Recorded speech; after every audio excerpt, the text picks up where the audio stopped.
അസ്സലാമലൈക്കും, നമസ്കാരം. എല്ലാവർക്കും സുഖമാവട്ടെ എന്നും പ്രാർത്ഥിക്കുന്നു. ഒരു പ്രത്യേക സാഹചര്യത്തിലാണ് ഇപ്പോൾ നിങ്ങൾക്ക് മുമ്പിൽ ഞാൻ വീഡിയോയിൽ വന്നിട്ടുള്ളത്.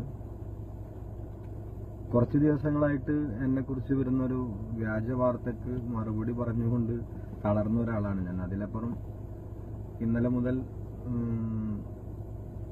ഫേസ്ബുക്കിലും വാട്സപ്പിലും എല്ലാം ഞാൻ ആത്മഹത്യ ചെയ്തു എന്ന് പറഞ്ഞൊരു വാർത്ത വരുന്നുണ്ട്.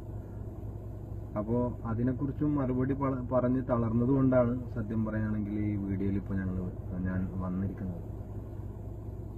ഒരാഴ്ചക്കാലമായിട്ട് നവമാധ്യമങ്ങളിൽ എന്നെ പെൺവാണിഭ കേസിൽ അറസ്റ്റ് ചെയ്തെന്നും തിരൂർ ലോഡ്ജിൽ നിന്ന് അറസ്റ്റ് ചെയ്ത എൻ്റെ വീട്ടിൽ റെയ്ഡ് നടന്നു എന്നൊക്കെ പറഞ്ഞൊരു വാർത്ത വന്നിരുന്നു. അതിനെക്കുറിച്ച് ഒരുപാട് ചോദ്യങ്ങളും മെസ്സേജ് വഴിയും ഫോൺ കോൾ വഴിയും തന്നു മറുപടി പറഞ്ഞ് തളർന്നു. അതിലപ്പുറം ഇപ്പോൾ ഇന്നലെ ഒന്നും ഉറങ്ങാൻ തന്നെ കഴിഞ്ഞിട്ടില്ല. കാരണം ഞാൻ ആത്മഹത്യ ചെയ്തു എന്ന് പറഞ്ഞ് ഇന്ന് രാവിലെ മുതൽ എൻ്റെ വീട്ടിലെ ആളുകളും ഒക്കെ വരും. അപ്പോൾ എല്ലാവരും എന്നോട് പേഴ്സണലായിട്ട് പറഞ്ഞു, നിങ്ങളൊരു വീഡിയോയിൽ വരണം, എന്നെക്കുറിച്ച് വരുന്ന വാർത്തകൾ ഫേക്കാണ്, അത് കെട്ടിച്ചമച്ചതാണ്, എനിക്കൊന്നും സംഭവിച്ചിട്ടില്ല, എൻ്റെ നാട്ടിൽ തന്നെയുണ്ട്. എൻ്റെ വലിയതായിട്ട് ഞാൻ വളർന്നിട്ടൊന്നും ഉണ്ട് എന്ന് എനിക്ക് തോന്നുന്നില്ല. എങ്കിലും ഈ ഒരു ചെറിയ വളർച്ചയിൽ അസൂയ പൂണ്ട കുറച്ചാളുകൾ ചേർന്ന് അവരുടെ ഗൂഢാലോചനയിൽ പിറവിയെടുക്കുന്നതാണ് ഈ വ്യാജ വാർത്തകളെന്ന് നിങ്ങളെല്ലാവരും വിശ്വസിക്കണം.